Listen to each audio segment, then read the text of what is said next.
Hello and welcome back to KXAN Plus. I am your host, Esmeralda Zamora, and if you're watching us live, thanks so much for joining us. We have another Freddy's Weekend Watch segment to look at all the weekend events happening around Central Texas, and this weekend is jam-packed. Freddy, thanks for joining me. Yeah. How are you doing? I'm doing fantastic. Another weekend has arrived, and of course, we're going to have a ton to talk about.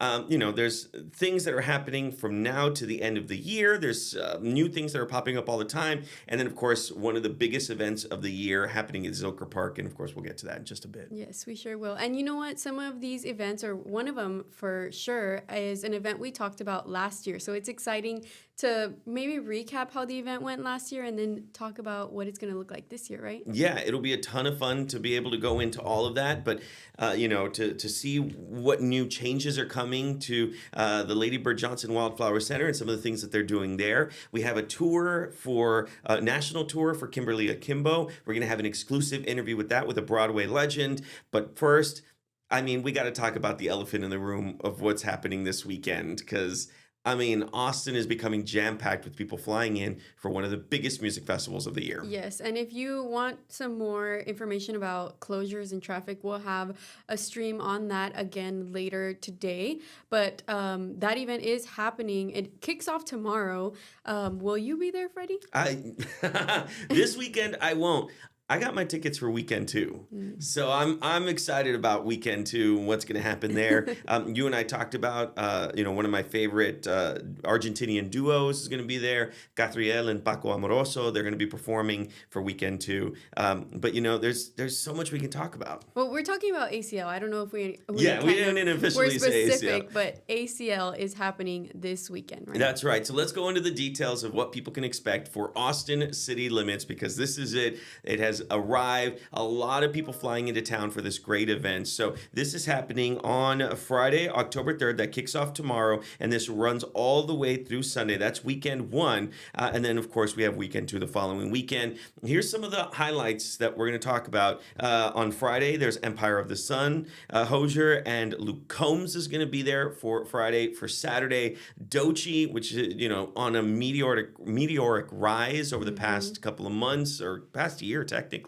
And probably with some of my favorite songs, I'm really excited about that. The Strokes. And then, of course, the queen of pop right now, Sabrina Carpenter, is going to be there on Saturday. And then Sunday, we have T-Pain, Passion Pit, and then replacing Doja Cat, who dropped out, is The Killers on Sunday night. Yeah, Saturday looks more like my lineup, but Sunday and Friday also look really fun as well. Yeah, I'm a huge Doechii fan. Like I love all her music. Nissan Altima is probably my favorite one that she has right now. Very not safe for work music, so don't try looking it up right now. But I wish I could be there for Doechii. I'm going to be working next Saturday, but I do have tickets for Sunday, and that day I'm going. I'm going to see Rainbow Kitten Surprise. I mentioned Castriel and Paco Amoroso. They're going to be there on weekend 2, and then the Killers are performing, and that's another big one that I'm really excited about. And as soon as they announced the Killers, I jumped on and I bought the tickets. You cannot miss that one, but you are missing the Strokes, and they're so great. They're really, really good. The Strokes are probably a really amazing band. And hey, this weekend isn't looking bad at all. We're looking at temperatures to stay within the 90s. We're getting some sunny skies out there. Not going to be the triple digits like we saw last year when I sat outside for 3 hours waiting for under the sun, waiting for Chapel Roan. That's not happening this year. This year, we're going to at least stay within the mid to low 90s. A bit of sunshine out there, so drink plenty of water, stay hydrated, and just make sure you're safe. Humidity will stay down as well, which is also great news. I'm remembering last year when we were talking about ACL, and after the fact, how we saw a bunch of people just pulling up in their paddle boards right behind the stage and listening. So if you don't have tickets, go out there, get on the water, and there's always a way to listen to that music. There really, really is. But let's say Austin City Limits isn't your thing. Let's say you want to check out a show. Well, there's a really cool show that's coming to Bass Concert Hall. This is Kimberly Akimbo. And this show is touring. It's doing its national tour right now. And it actually only runs up until Sunday. So you have some time to buy some tickets to get out there to check it out. It's a story. Kimberly Akimbo is a really good but tough story to watch, right? It's a funny, eye-opening, heartwarming story about a teenager who has a symptom or no, hold on, I'm gonna get the word. Anyway, she has unfortunately she ages very quickly, and so because of that, while she is a teenager, she physically looks like she's much older in life. Wow. She looks like an older lady.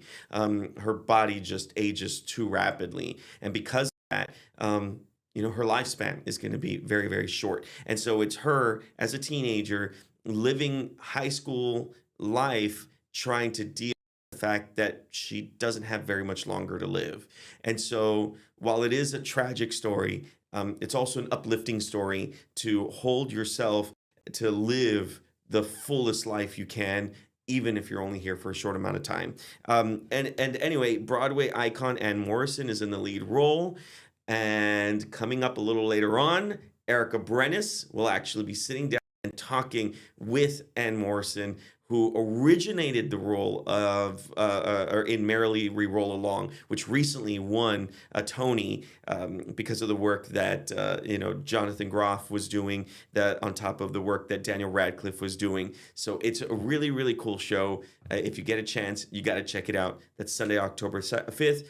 Up till Sunday, October 5th. But don't take my word for it. You're going to hear that interview in just a moment. Yeah, so stay tuned because that interview is coming up just after this. But Freddy, we also have another guest here with us today. We do, and I'm really excited about this. We had this guest on last year, and they're here once again. We have Lee Clippard, the executive director of Lady Bird Johnson Wildflower Center, here to talk to us a bit more about Fortlandia as that kicks off one more time. It kicks off this Saturday, so we're excited to have him join us in the studio. Lee, thank you so much for being here. Thanks so much for having me.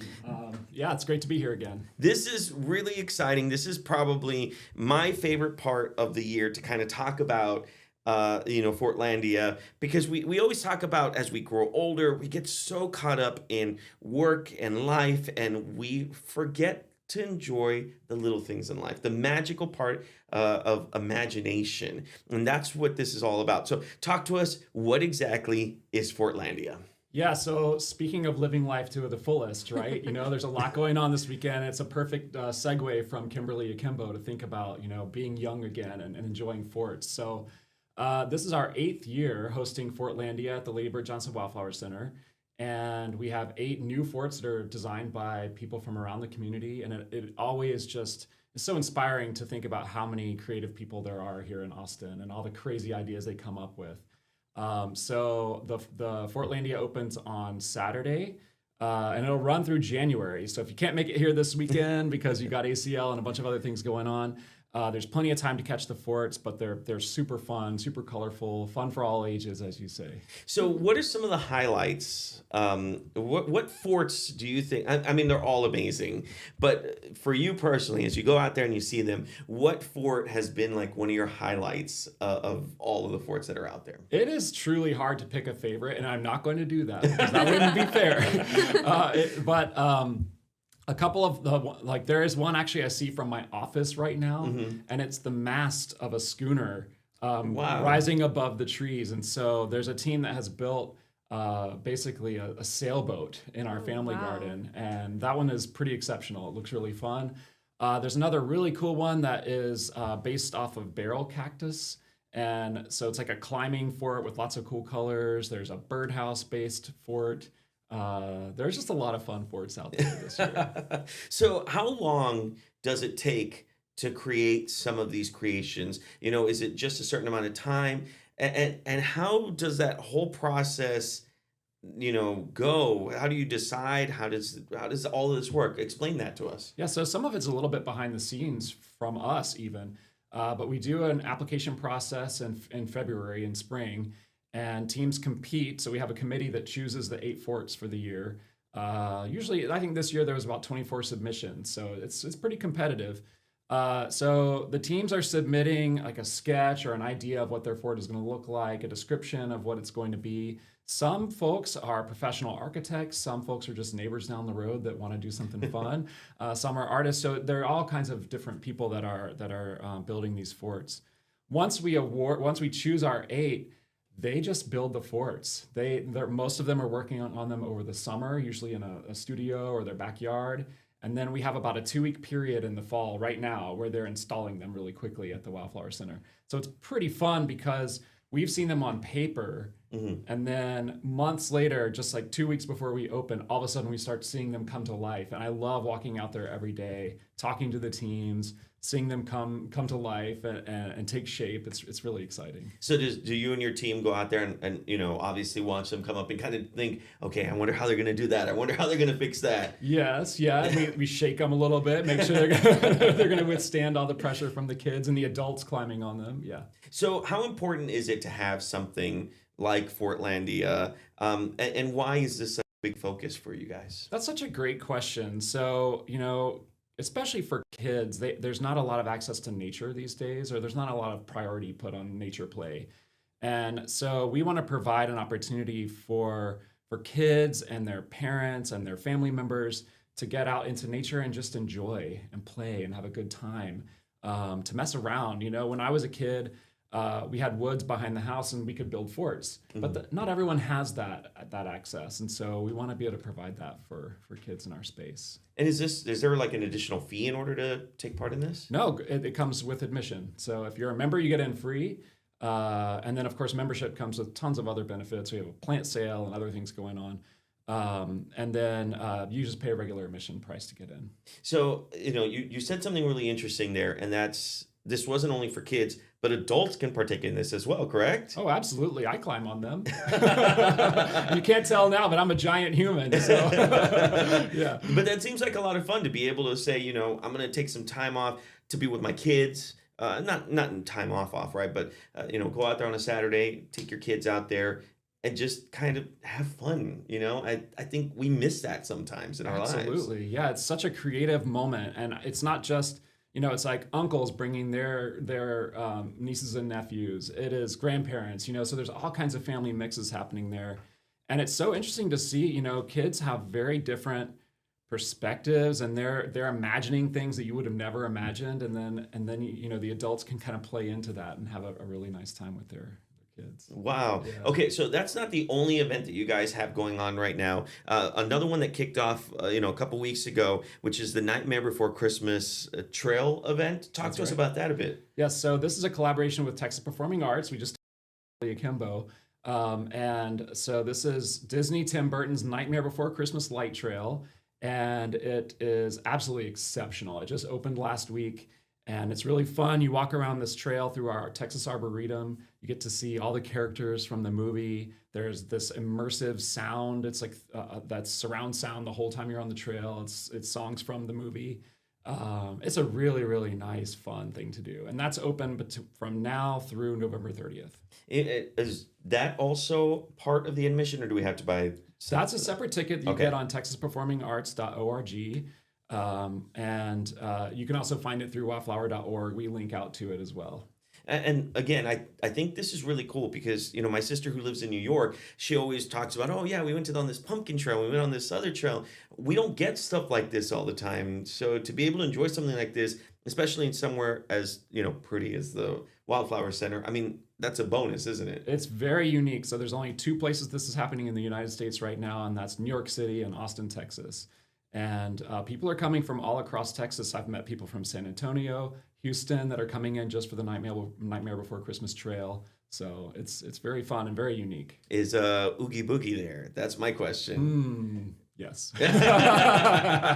So people are going to have to check that out. All right. So if people want more information on either of these 2 events, where's the best place to go? Where can they check it out? The easiest thing to do is go to wildflower.org or follow us on Instagram. Check us out on Instagram.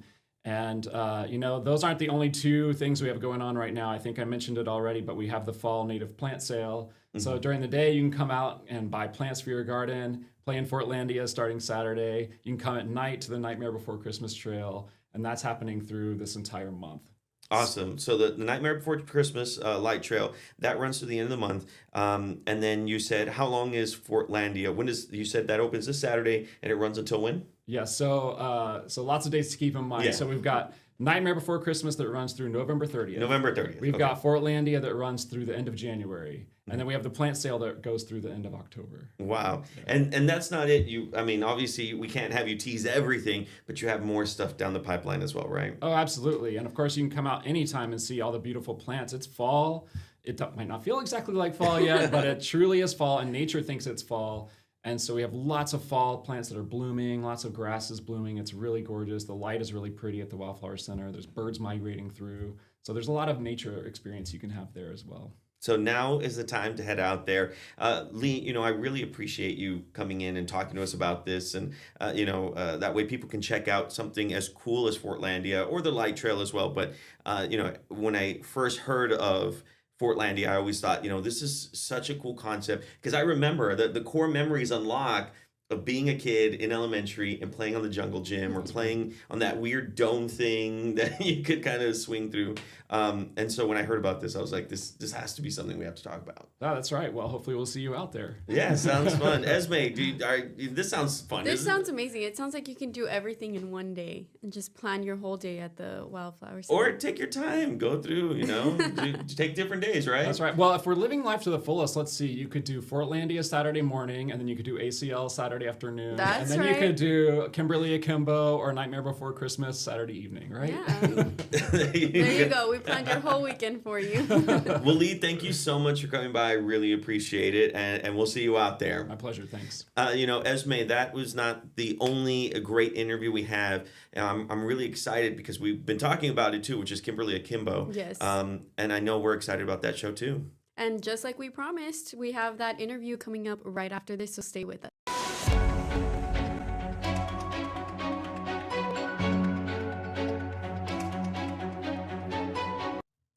Hey there. Okay, I am so excited and honored to step in for Freddy. He was not able to be here today, but he's the one missing out, and I'm the lucky one because I get to talk to really a Broadway veteran actress. You have had quite the career we want to talk about. Ann Morrison is joining me today. She is starring in Kimberly Akimbo this weekend at Bass Concert Hall. I am a Broadway lover. I love them all.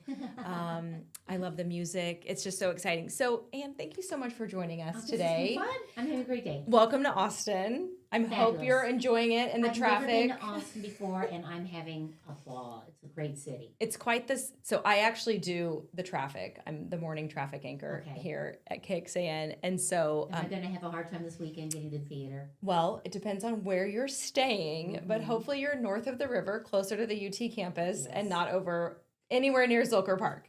Not at all. Okay, good. Okay, so we've got that checked off. So, Anne, tell me about yourself. I mean, so you're starring in Kimberly Akimbo, but this is, you have a storied career. Mm-hmm. Well, let's just start from the beginning. How did you get into music? The very beginning. It's a very good place to start. How did you get into this? Theater? Yes, musical theater, Broadway, all of it. I was lucky that I had musical theater parents, but on a college level. My dad was a music professor, taught everything in music, and was a composer. And he taught like a combination of Danny Kaye and Victor Borger. So young people, Danny Kaye and Victor Borger, you were going to have to, Google to find out, but he was hilarious. And my mother was a Renaissance woman. She was a choreographer, she was a dancer, she was a director, she was a visual artist, she designed plates, hats, she wrote poetry. They wrote 3 musicals, 1 opera, 3 ballets together, art songs, and I thought that was normal. Wow. And so they kind of dragged me into the theater on the college level, kicking and screaming, kicking like a chorus line dancer and screaming like Ethel Merman. Love it. But I loved it. Yeah. And I just felt it was my place to be. So I just continued always doing theater. I finally got my Actors Union card by working at the Burt Reynolds Jupiter Theater, watching TV stars, film stars, and stage stars work. And got my card, went to New York, and within a year and 6 months, I was on Broadway. So where did you grow up? I grew up in the Chicago area. Okay. So, which is a thriving theater community for sure. It's a good place to grow up and get to see shows that come through and everything. And I'd gone to New York to work at the Herbert Berghoff Studios for a while, and then went on the road with a Korean family singing in nightclubs, which was another interesting experience. And that's another whole evening of stories, which I'll come back and tell you sometime. Please unpack that for sure. We would love to hear it. So let's talk about Kimberly Akimbo. How, you one show under your belt. It's here for the weekend. How was opening night? Well, I'll tell you, Austin, you are a great audience. You got everything. It's a very funny show and very touching. So you got all the laughs, roar with laughter, and then all the touching stuff. I heard you go, "Aw!" So A little sniffle. It was a brilliant audience. Yeah. It was, and it's always fun to be able to have that relationship with an audience. Now, this is a Tony Award winning musical, but for someone that maybe hasn't heard of it, seen it, listened to the soundtrack, can you tell us about it? It's very odd in the sense that it's about a 15-year-old who's turning 16 during the course of the play, but she has a rare genetic disease order where she ages actually every 4 to 5 years in that 1 year. So she's turning 16, but she's actually now in the body of a 70-year-old. And I got the role because I'm 16 in a 70-year-old body, so I don't have to act. It felt I just natural. have to show up. Oh, Yes. I love that.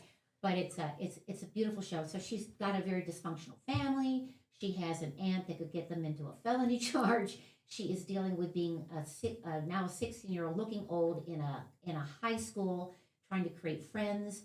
She remains optimistic no matter what happens, and with the possibility that her life expectancy is almost up. So what's going to happen? And it's the choices that she makes. The one thing that nobody talks about is that if she is in a body of a 70-year-old at 16, that means her prefrontal cortex is in. Yes. And the other 16-year-olds don't have that. Makes a big difference. So I think her choices of being very much like a parent at times, it makes sense because she has that function in the brain. So, how did you draw from that, having to play such a vast, Jessica range Stone, of ages? who is the director, because there are several. She's worked with several Kimberly. She had Victoria Clark and several, even the people that are coming into it from the roadshow on the replacement for Carmelo. And I thought, well, do I have to do a cookie cutter thing? And she said, absolutely not. I want to see how you approach Kimberly. And we hit it off immediately. She said, I love your choices. There are certain things I have to do because I have to be here at a certain time and those things. But how I approached the role, she just loved. And she said, oh my God, you are perfect for this. Aww. It is so you. So I'm having a ball. How is it you? Tell me, you mentioned always a positive outlook, no matter what. Is that something that you just drew from naturally? Naturally. The beauty is that the creators of the piece really wanted to write a play, what was originally a play and then a musical, that would help us older actresses who don't work very much anymore. Now, I had a fun career because I chose to just go where the door opens. Where I'm invited, then that's where I go. And I got invited to do this, and so I went. And it was a perfect shoe. I think what I love is because it's live theater, anything can happen, but I'm still trying to understand Kimberly. For me, So every night is fun, and I'm with such a talented cast of people. It feels like an ensemble show, even though I'm supposed to be the lead of it. It feels like an ensemble piece. Everyone's so talented and giving and loving, and the host sets the tone. The people who created the show are full of heart, and so they drew people that are full of heart. The crew, we all laugh. When something goes wrong, we all laugh. We enjoy each other's company. So if you're going to be on the road for a long time, I couldn't have picked a better career. Yeah. I mean, that's true. And I would imagine, and I know a lot of people in Austin can relate to this experience of being in acting, being in performing in theater, and hearing no. And so I would imagine as a cast, you draw from those experiences to then bring it to the stage every night. Absolutely. And now the cast had to deal with another Kimberly coming in that had a little bit different take. So that forced them to have to listen again. And now we have developed our relationship as a family and our relationship as teenagers. And that's deliciously fun. And we had a changeover with a cast member who just came in, one of the teens. And we'll have another one and another one soon. And so we'll by Christmas we'll have a completely new cast of people. Is that what it's like in a traveling show? They just it's always. It's been like 2 years for people. Yeah, 1 year is a long time to be on the road. It is. Yeah. What's that like to be on the road as a Broadway actress?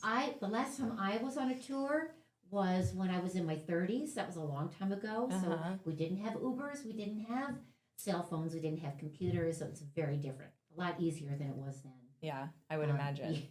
And then touring with a Korean family, singing in nightclubs. That was a whole other experience. And then there was that. What do you typically do on your downtime? When you, like, does the cast say relax? That kind of thing? I'm always curious. What does the cast do? I'm the old broad. In fact, I have a T-shirt that says "old broad" on it.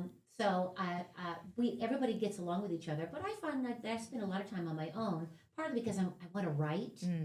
So I cherish that time in the day where I can maybe do a couple things, but I want to sit down at the desk and write another piece. That inspo yeah. from your parents, I would imagine. Yeah. I like solo theater. So I write pieces.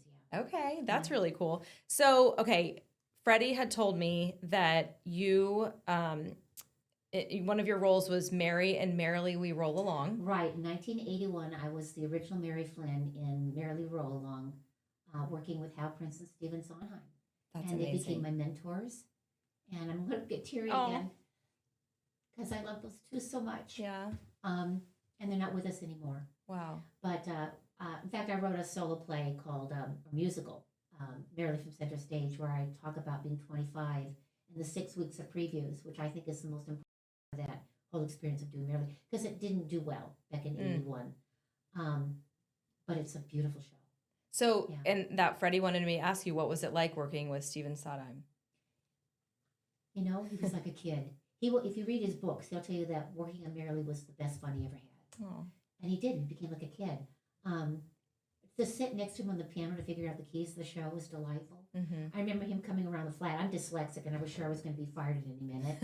And he would come around the flat and say, by the way, don't forget the "and" in that sentence. And I thought, bust it. I'm going to be fired. Oh. And I said, I bet you know every word of the script. And he said, yep. Yeah. But he was a dream. And Hal Prince, you know, he became Uncle Hal. And that, unfortunately, that was the year that they broke up their creative relationship for a while. And we did a reunion concert back in 2002, which brought the two of them back together again. So I got to watch them hug on stage at that reunion and talk about the next show that they were going to do together. Amazing. So, Okay, so Merrily We Roll Along, you said did not do well. We in had the 6 80s. weeks of previews and only 2-week open. But that's about to change, right? It's about to change because history changes. Yeah. Because I wrote a solo play. And I tell the full story. I love that. Yeah, he's Merrily We Roll Along is getting a new lease on life with Daniel Radcliffe, Jonathan Groff, and Lindsay Mendez. Yes. Can you talk about that? Is that well? I'm good friends with Jonathan Groff now because he came to see my solo piece. Amazing. You know, and he's such a dear. So I got to see their opening of when it was off Broadway, and then again when they were doing the Broadway show. And Radcliffe was like starstruck. You know, and so was Lindsay.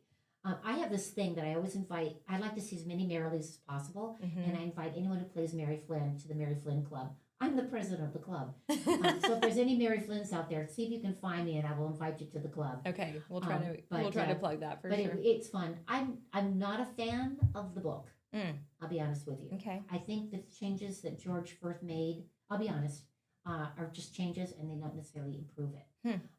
I would like someone to have the courage to go back to the original, because I have a feeling it was probably a better book. Interesting. Yeah. Well, I mean, look, you say Jonathan Groff, and people ask me what's my favorite Broadway show, and it's kind of interesting. It's Spring Awakening. Yeah, I got to see that. Spring Awakening. I was on the stage when that happened. Yeah. I mean, that soundtrack is just a delightful human being to work with. Really. He loves life. Goals. He's funny. He's happy. Well, he's kind of like me. So y'all get along swell. That's why we're such good friends. Yeah. Oh, I love that. When I talk to young people in the theater, I said, you don't want to be a pain in the side. You don't want to complain about everything. You want to be a Jonathan Groff. You know, that's really cool. cool. Love to work with him. It's always nice to hear that the person you think they are, they actually are. They actually are. Oh, very cool. Well, anything else that you want to add about the show this weekend? You got to find a way to get to the show. Yeah. Because it will change you. Oh. It's profound. It's beautiful. You'll laugh and sigh. And then when the lights go down and we come out for our bows, you really fully want to stand on your feet because you were moved because it's about heart. I love that, about heart. Okay. Well, Ann Morrison, you guys go follow her on social media. I saw you were very active there, sharing parts of your life. And then when you see the show, come back and say hello. And go see her. I mean, Bass concert all weekend. Don't miss it. Kimberly, Akimbo, you guys, and Ann, thank you so much for joining us. Welcome.